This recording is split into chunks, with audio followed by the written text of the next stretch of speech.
آج ہمیں یہ تو ٹیلنٹ نظر آتا ہے کہ جی فلاں ہمارے گلی محلے کا لڑکا وہ جمپ بڑے اچھے لگاتا ہے، جی وہ جی بالنگ بڑی اچھی کرتا ہے، وہ بیٹنگ بڑی اچھی کرتا ہے، جی بڑا ٹیلنٹ ہے.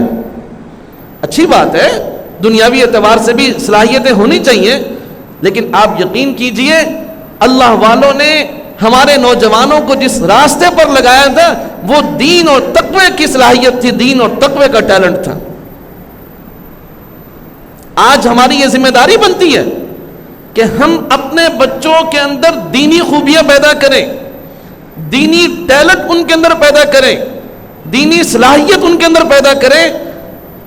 دنیا والے کوئی بھی تبصرے کرے، رب تعالی آسمان اور عرش پر بیٹھ کر دیکھ رہے ہیں کہ میرا غلام، میرا بندہ، میرے محبوب کا غلام اپنی اولاد کی تربیت کیسے کر رہا ہے.